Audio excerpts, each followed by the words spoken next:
Alright, so if you're watching this and you're one of my subscribers, I want to forewarn you that this is not my YouTube orbit video for today.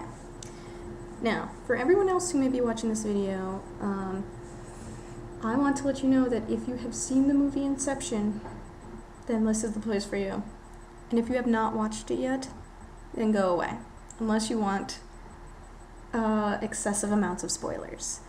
I'm going to try to discuss really quickly my thoughts on Inception.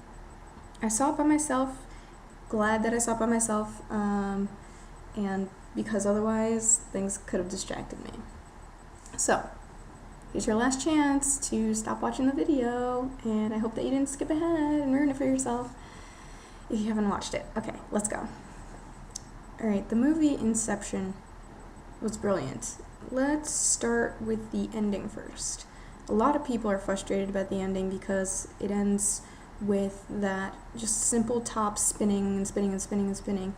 It looks like it's wobbling, about to fall over, and then the screen goes black and you don't know whether or not it stays spinning forever or if it actually topples. And it is very significant actually why that top keeps spinning, for a bunch of reasons. First of all, if you think about it, remembering that the top is a symbol to Cobb, and it was mouth, that if he spins it, if it falls over, then he's not in a dream. If he keeps spinning, he's in a dream.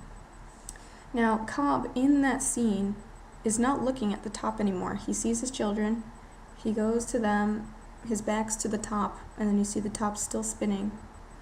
So, it's important because that shows that even if it was still a dream, to Cobb it doesn't matter anymore. He's with his kids and he doesn't need to worry about these different, levels of dreams. He's happy with his life now. He's finally gotten what his goal was. It's a reminder of Mal, his ex-wife who had committed suicide, to, not worry about that anymore. He's convinced now that he's in reality, so much so that he doesn't need a check anymore. So he doesn't. He just lets it spin, does it whatever, lets it do whatever it wants to do. Because if you remember, Mal she lost her grip on reality and ended up actually killing herself. So, say for example, he was still watching that top. Hypothetically speaking, he was still watching that top and is still spinning, and that's how the movie ends, like he's staring at it like, that would be a terrible ending, because then that would show that he still is wondering about it. Okay?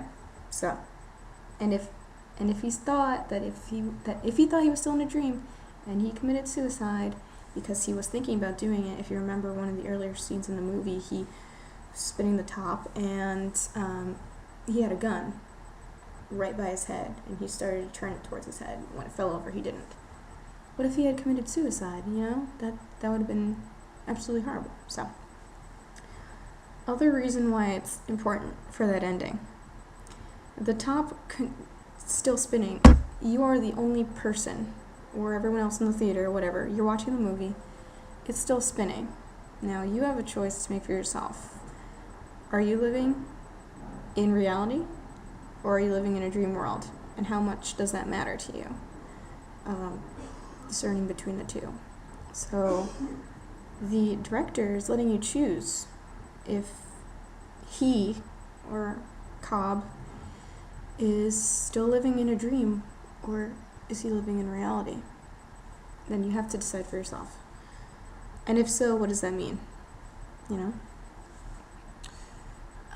It doesn't mean kill yourself. Don't do it. Ever. Now, the next thing that's the significance of this last scene, of just the simple top spinning, is the idea that the movie is a dream. If you think about it, you are watching a movie. A movie is not reality. A movie is an escape. It's a way of escapism, and you're watching somebody else's dream. You're watching the director's thoughts, his creation on the screen. The entire movie Inception is actually a metaphor for movie making, if you think about it. And I can back up my idea with multiple scenes from the movie. You know, he's a director, big Hollywood director, and he took pieces from very famous movies. If you've ever seen the movie 2001: Space Odyssey, there's a scene where the astronaut, the protagonist, he had just gone through, really, he had just traveled a very long time and very far, and gets to this world, this other world that he's never known before. And he's in a room, and he's looking at himself as an old man. And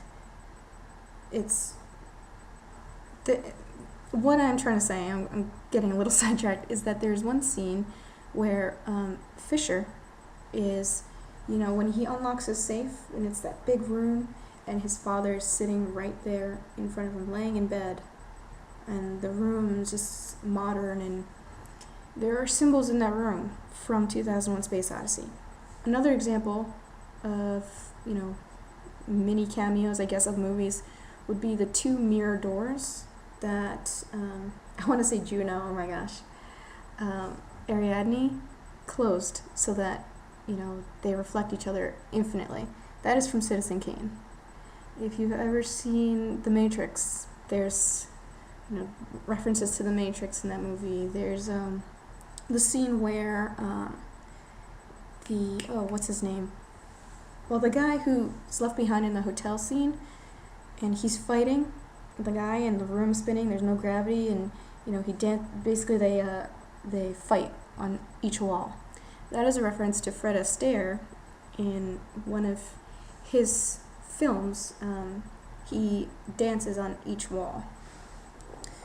So that's just 3. There's a lot more. If you'd like for me to keep going, I will gladly, but going back to my point, Inception as a whole is a metaphor for movie making and filmmaking, and you are the person who's watching.